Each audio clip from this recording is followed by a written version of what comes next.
That's why 21st century का emerging और great India possible ही नहीं था, क्योंकि हम भारत को सुपर पावर नहीं बनाना चाहते। यही मैं फाइनली एंड में कंक्लूड करते हुए कहना चाहूंगा, we do not want to dominate the world,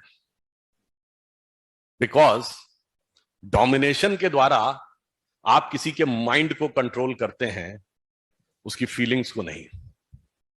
so we want to motivate the world. इसीलिए हम विश्व शक्ति नहीं बनना चाहते, जगत गुरु बनना चाहते हैं।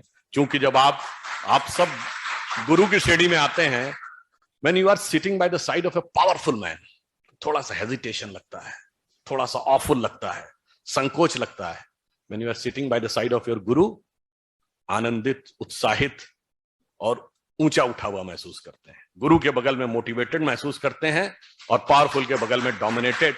तो हम उस दिशा में आगे ले जाना चाहते हैं। That's why I said it is the grossly misunderstood element. And finally एक पॉइंट और कह दूं, बहुत कॉन्फ्लिक्ट दिखाने का प्रयास इंटरनल भी किया जाता है, एक्सटर्नल भी। जैसे दिखाने का प्रयास किया जाता है जैसे कि बौद्ध धर्म और सनातन धर्म में कोई मतभेद था। With due humility I would like to ask, कहीं लिखा हुआ दिखाइए जहां भगवान बुद्ध ने कहा हो कि मैंने एक नया धर्म चलाया। धम्म चक्र प्रवर्तन के बाद अंतिम वाक्य क्या था भगवान बुद्ध का? एसो धम्मो सनातनो, यही सनातन धर्म है। यानी उन्होंने एक व्याख्या दी। तो बाद के इतिहासकारों ने उसको अपने हिसाब से, खासकर ब्रिटिश इतिहासकारों ने ऐसा बना दिया as if it is a conflict. और कॉन्फ्लिक्ट हमारे दिमागों में ऐसा भर दिया गया कि रोज रोज जब तक हम पूजा करते हैं उसमें भी एक चीज आती है और हमें समझ ही में नहीं आता है कि कैसा आपस में जुड़ा हुआ है। There is a phrase use ना, मनुवादी हैं और हम बुद्ध के साथ हैं। ठीक है, तभी आपने ध्यान दिया है जब आप पूजा करते हैं तो पहले तो मैं ये बता दूं, जो कल्चरल नेशनलिज्म की बात की, पूजा में जब आप जल हाथ में लेते हैं तो क्या श्लोक बोला जाता? गंगे च यमुने च गोदावरी सरस्वती नर्मदे सिंधु कावेरी जलेस्मिन् सन्निधिं कुरु।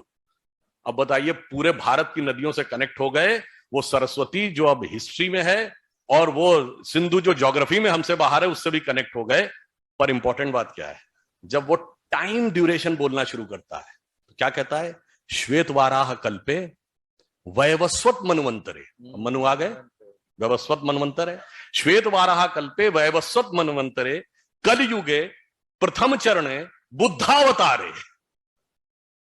फिर कहता अमुक नाम संवत्सर, अमुक नाम दिन, अमुक नाम नक्षत्र, अमुक नाम मुहूर्त। अब बताइए, मनु बुद्ध दोनों एक ही में हैं, मगर जबरन लोग लड़ाई लगवाए पड़े। So finally I would like to conclude with what professor Shantishree ji has said, और जहां से मैंने शुरू किया था, भगवान शंकर के ही एक स्वरूप अर्धनारीश्वर से।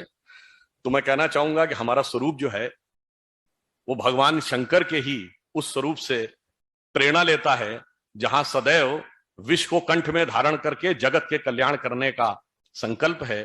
तो यह पंक्ति कह के समाप्त करता हूं कि मैं मधु से अनभिज्ञ आज भी जीवन भर विषपान किया है, किया नहीं विध्वंस, विश्व का आजीवन निर्माण किया है।